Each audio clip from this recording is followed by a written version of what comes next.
Bonjour à toutes et à tous, c'est Gaëtan de Tradox, j'espère que vous allez bien et aujourd'hui on se retrouve pour une nouvelle vidéo dans laquelle on va voir 3 erreurs à éviter quand on est débutant en Forex. Donc cette vidéo s'adresse à vous si vous débutez ou si vous vous intéressez au Forex.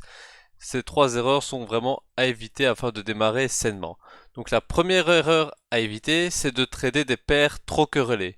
Donc j'ai ici un site pour vous présenter ce que je veux dire, je vais mettre le lien dans la description et en gros une paire corrélée, c'est-à-dire que si par exemple vous prenez une paire corrélée va être soit corrélée positivement, c'est-à-dire que elle va suivre les mouvements dans le même sens que cette paire, soit elle va être corrélée négativement, donc c'est-à-dire qu'elle va suivre les mouvements à l'opposé de cette paire, donc soit évidemment elle va être décorrélée, dans ce cas-là c'est ce qui va nous intéresser.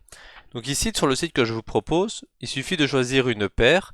On va prendre par exemple l'euro-dollar, la paire très populaire.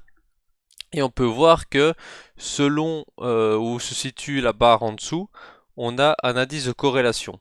Donc de 1 à 0,8 c'est une forte corrélation positive. Donc ça comme je disais juste avant, ça veut dire que les deux paires vont se ressembler fortement au niveau des mouvements. Une faible corrélation positive ça veut dire que ça va se ressembler mais il y aura quand même quelques différences. Une absence de corrélation, ça c'est ce qui va nous intéresser le plus, c'est donc les paires qui vont être différentes dans leur graphique. La faible corrélation négative, c'est un peu comme la positive à part que c'est à l'opposé. Et la faible corrélation négative, c'est-à-dire que si par exemple l'un monte, l'autre va descendre et vice versa. Donc ce qui est très intéressant avec ce site, c'est que vous avez juste à rentrer une paire et vous avez toutes les corrélations mises en avant. Donc qu'est-ce que vous allez faire de cette information?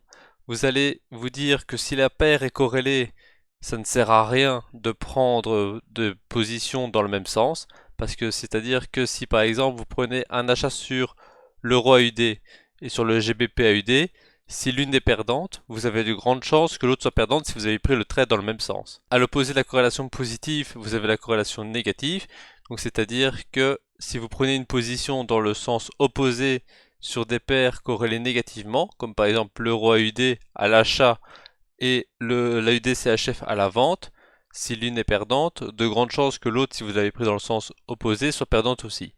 Donc de là, évidemment, vous pouvez faire des petites stratégies, ça s'appelle du hedging, c'est-à-dire de chercher les paires corrélées et de prendre dans le même sens des paires corrélées négativement ou dans le sens opposé des paires corrélées positivement. Donc dans ce cas-ci, ça va par exemple être de prendre un achat sur l'euro AUD, une vente sur l'AUD-CHF et d'alléger la position qui part le moins bien afin de profiter de la position qui part le mieux. Elles seront corrélées mais elles ne seront pas totalement identiques, ce sera très proche. Donc vous allez peut-être pouvoir profiter de ce petit écart qu'on appelle hedging.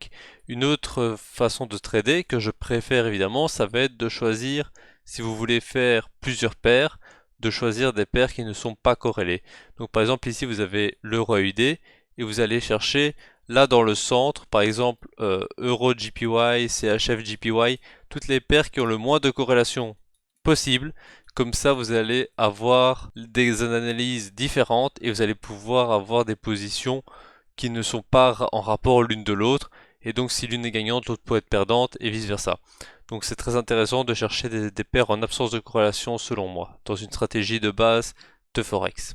Le deuxième point qui va nous intéresser, ça va être les paires exotiques. Donc ça, c'est vraiment ce que je conseille d'éviter, ça va être des paires exotiques. Comme vous pouvez le voir, si vous prenez une liste, par exemple ici sur ProRealTime, j'ai une liste.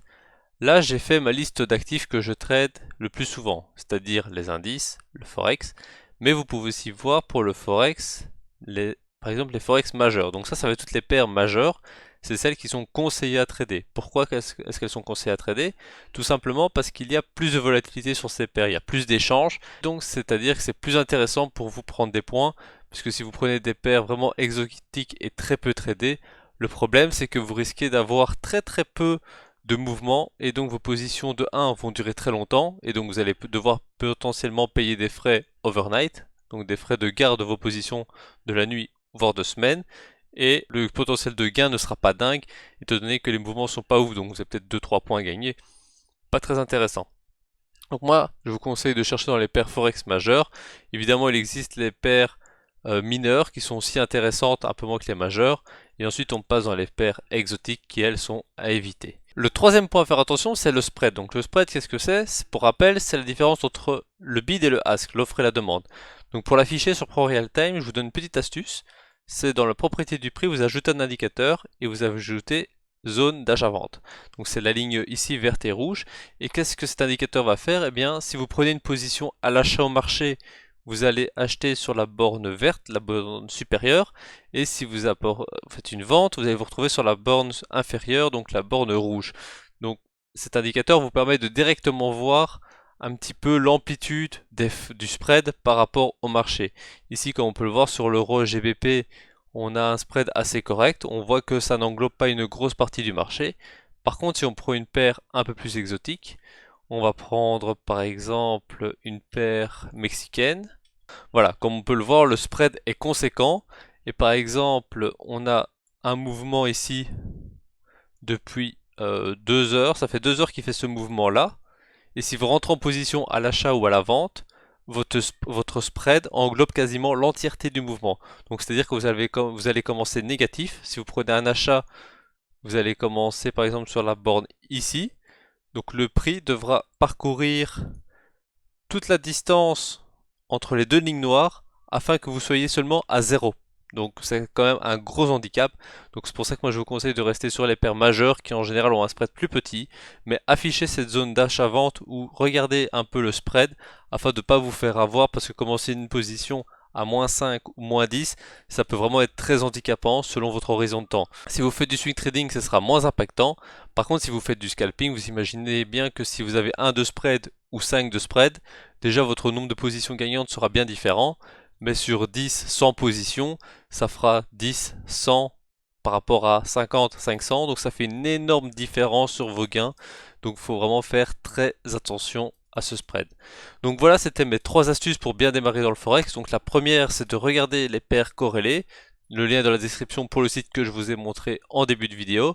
La deuxième astuce, ça va être évidemment de trader les paires majeures afin d'avoir de la bonne volatilité, des mouvements et de pouvoir trader dans des bonnes conditions. Et la troisième et dernière astuce, c'est de bien faire attention au spread et c'est pour ça que je vous conseille la ligne d'achat-vente afin de ne pas vous faire avoir par un spread trop élevé. Donc voilà, j'espère que cette vidéo vous a plu. Si c'est le cas, n'hésitez pas à lâcher un gros pouce bleu et à me dire en commentaire quelles sont les paires que vous préférez trader en Forex.